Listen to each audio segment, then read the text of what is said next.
हाल ही में भारत के मोदी मंत्रिमंडल में एक मंत्री वे आयुर्वेद और आयुर्वेद विभाग के राज्य मंत्री हैं। उन्होंने केरल के कोच्चि के एक 5 सितारा होटल में होम्योपैथी से संबंधित एक राष्ट्रीय और अंतर्राष्ट्रीय सेमिनार और सम्मेलन का उद्घाटन किया। आप देख सकते हैं कि कई लोग उससे संबंधित होम्योपैथी का प्रचार कर रहे हैं।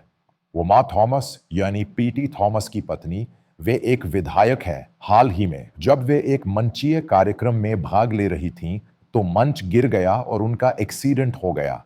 ईश्वर की कृपा से यही शब्द इस्तेमाल किया जाता है। वे बच गईं। उनका कहना है कि होम्योपैथिक दवा लेने से उनके फेफड़ों की समस्या ठीक कर दी। कई अन्य लोग कहते हैं कि होम्योपैथी समग्र चिकित्सा है। जो लोग ऐसा कहते हैं वे वही लोग हैं जो भगवान के दर्शन करने जाते हैं। समझ लीजिए कि कुछ लोग उनके पैर चाटने और चूमने वाले होते हैं। इसी तरह कुछ लोग कहते हैं कि उनका कैंसर प्रार्थना करने से ठीक हो गया। ऐसे कई लोग हैं। क्योंकि इसे ही समाज कहते हैं, इसके बाद मैं होम्योपैथ डॉक्टरों को फोन करता हूं। इसी तरह वह डॉक्टर आधुनिक चिकित्सा को फोन करता है और पूछता है। भारत में कई प्रयोगशालाएं हैं जो वैज्ञानिक अनुसंधान कर रही है। मैं उन्हें फोन करता हूं और उनसे पूछता हूं कि यह घटना क्या है और वास्तविकता क्या है। पहले मैं उद्धृत करूंगा। एक व्यक्ति है जो ऐसा कर रहा है। रामकृष्णन एक भारतीय है। वह तमिलनाडु के मूल निवासी है। वह यूके में रहते हैं। वह नोबेल पुरस्कार विजेता है। वह एक रासायनिक रसायनज्ञ है। वह एक बुनियादी रासायनिक इंजीनियर है। वह एक वैज्ञानिक है। नोबेल पुरस्कार मिलने के बाद वह पहली बार भारत आए। आपको उनका एक बयान याद होगा। दुनिया में 2 घोटाले हैं जो सबसे भयानक है। खासकर जब उन्होंने भारत का हवाला दिया, तो उन्होंने कहा कि एक होम्योपैथी है, दूसरा यह ज्योति है, यह ज्योतिष है, यह घटना। मैं उनके शब्दों को उद्धृत कर रहा हूं। वह एक छोटे से व्यक्ति नहीं है। वह एक विश्व स्तर पर जाने माने वैज्ञानिक है। अगला प्रश्न महत्वपूर्ण है। ऐसे कई होम्योपैथिक डॉक्टर हैं जिन्हें आप जानते हैं। इसी तरह कई आयुर्वेदिक डॉक्टर हैं। आपके आसपास ऐसे लोग हैं जिन्हें आप जानते हैं। आपको उनसे पूछना चाहिए। अगर वे बीमार पड़ते हैं, मैं ये बुखार, छींक या खांसी की बात नहीं है। जब वे गंभीर रूप से बीमार पड़ते हैं, तो वे कहाँ जाते हैं?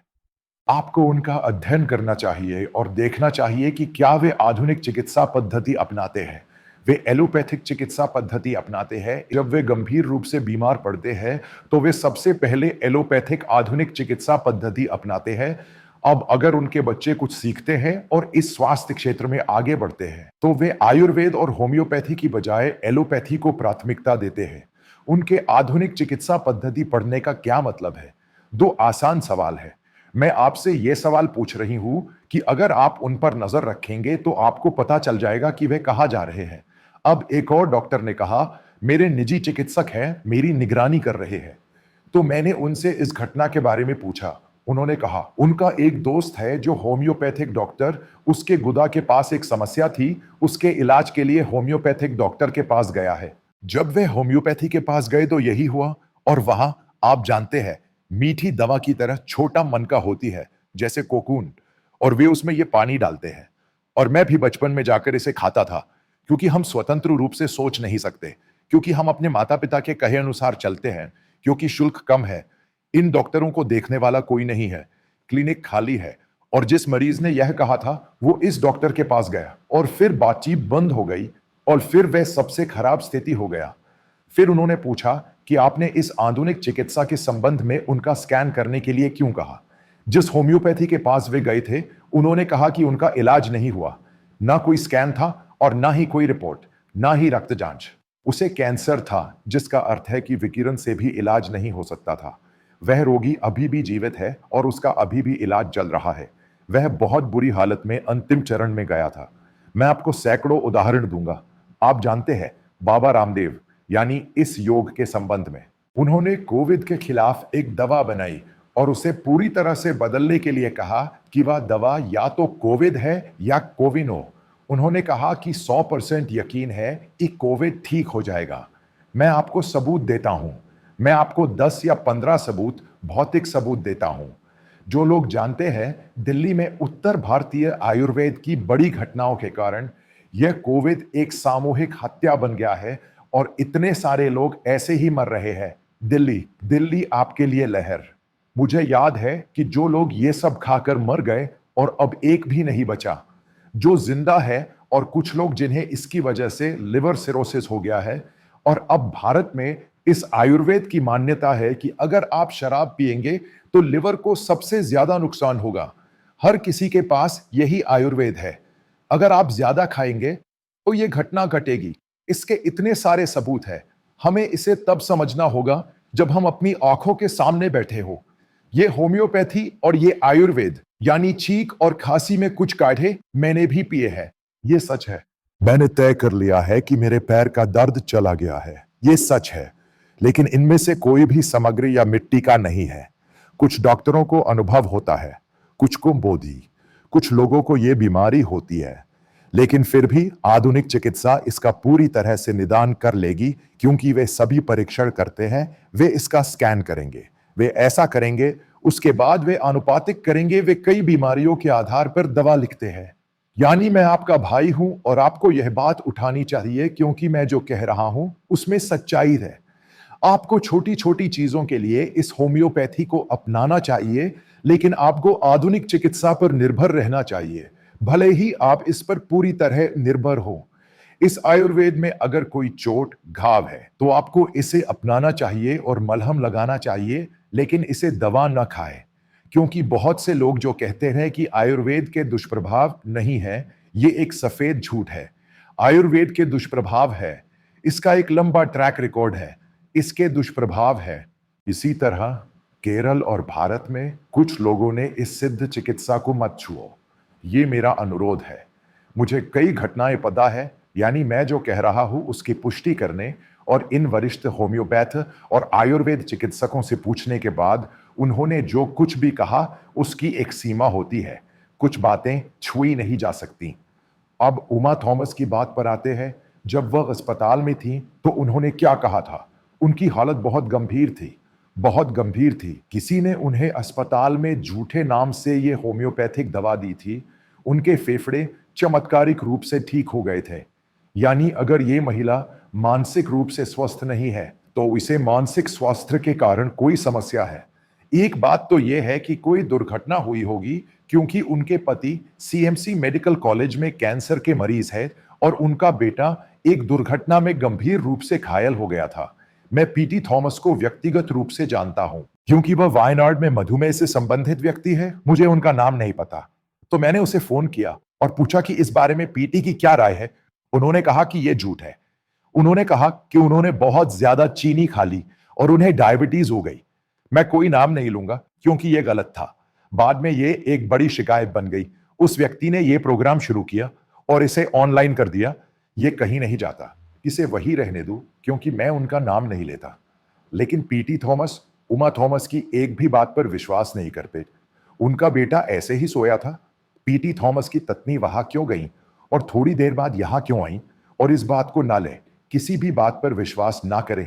अगर कुछ नहीं है तो पीटी थॉमस को उमा के खिलाफ मामला दर्ज करना चाहिए क्योंकि वह एक निर्वाचित विधानसभा सदस्य है। लोग ध्यान दे रहे हैं। वे ऐसी बातें करते हैं जो एक जैसी नहीं होती। क्या वे वैज्ञानिक रूप से साबित कर सकते हैं कि उन्होंने जो कहा वह सच है?